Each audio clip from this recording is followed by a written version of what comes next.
A man and his half-zombie daughter are trying to find a virus serum. Come on, roll your eyes. If people listened to me, they would be alive. And you're not my father. My father was blue. He could talk to zombies.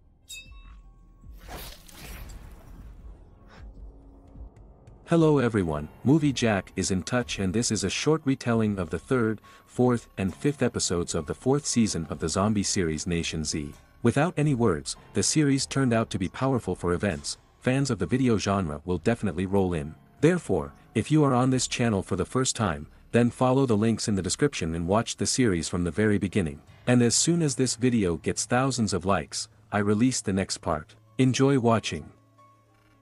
Murphy and Roberta landed. Going in search of the rest of Lucy's team, they quickly find a refugee camp near Flagstaff, Arizona. While waiting for the trip to America, everyone is still scared that the rest of the refugees seem to have disappeared into thin air. When Lucy, Roberto, and Murphy show up, another Z-Nation reunion with Doc takes place. They want to move on to the next stop, but Tenka is still in the woods looking for Red. There's definitely something wrong with Roberta. She keeps looking east and has nightmares about being set on fire. Lieutenant Muller is also unhappy about staying here and wants to get them to America as soon as possible. In the forest, Ten uses a piece of glass to listen to the outside world. It seems to him that he hears Red in the forest, but mostly it's just snakes, bees and stuff. A zombie attacks him and he runs away, but something is definitely wrong with this forest. Back at the camp, everyone realizes that something or someone is watching them, and this something may be invisible. Is this really what took all the people out of the camp? Lieutenant Muller and Sergeant Lilly decide to leave the camp, but our team remains waiting for 10K. Some information spreads quite quickly. Lucy tells the gang what happened to Eddie, that she was shot in the face, and Lucy insists that Eddie will find her. And Doc realizes that the shootout they participated in earlier was between Eddie and 10K. The world has turned upside down. At this moment, the gang finds a refugee named Burgess, who is hiding in a locker. They manage to make him blink in response and find out that something came to the camp. It was invisible and dangerous. He's traumatized. In the forest, Lieutenant Muller loses Sergeant Lilly and is attacked by an unkillable zombie soldier, whom they have been trying to kill for some time. When 10 returns to the camp, the team is distracted, and the gang realizes that Burgess has left. Worse, a zombie Lieutenant Muller appears, who is absolutely not killed. How it happened to these zombies, no one knows. Eventually Sergeant Lilly shows up and fires enough bullets to kill him. When he is buried, we realize that Lieutenant Muller was actually Sergeant Lilly's father. When everyone goes to America, Roberta continues walking east. The rest of the team has nowhere else to go, and even Sergeant Lilly sees what a leader she is. Raising her new shield, Route 66, Roberta leads the team east. Our team ended up outside Topeka, Kansas, in a 200-square-mile parking lot known as the Big Pile. Roberta knows she wants to take them east, but she's not sure how far. Keep in mind, Lucy can eavesdrop on zombie thoughts, and it was very difficult for her. Ordinary zombies often ask for help, about crazy zombies she can't control.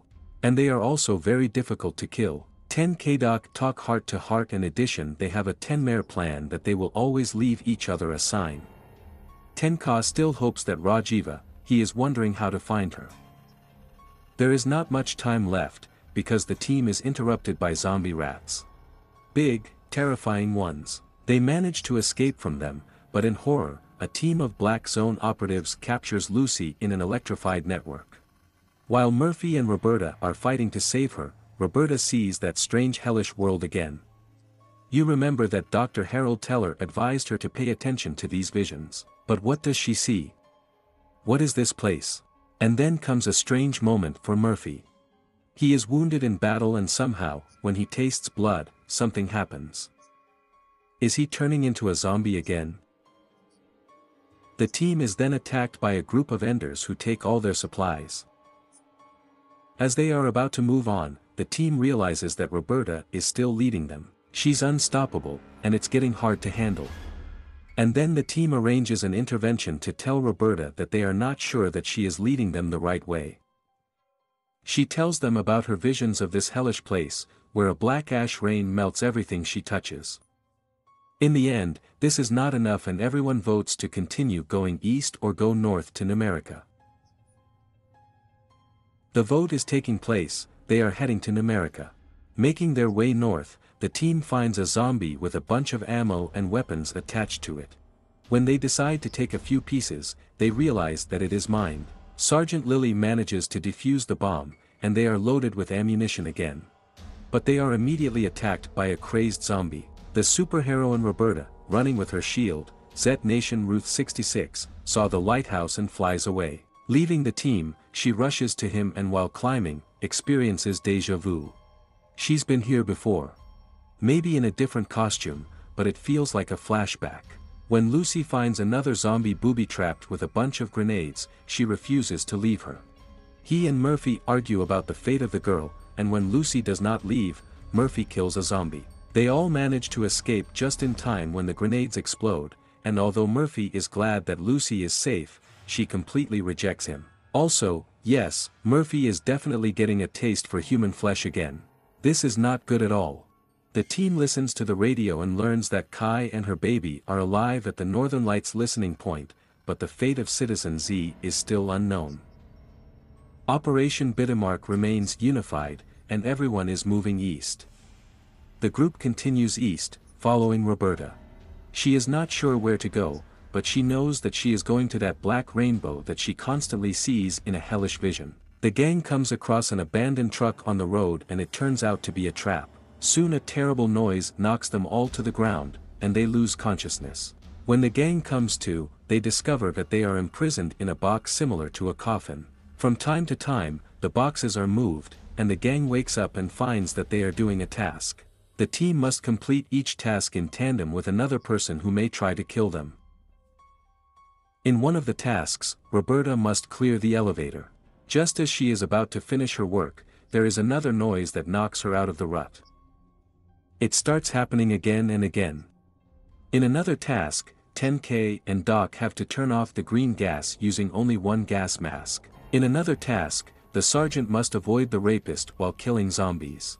All the tasks end with the noise knocking everyone out and they return to their coffins.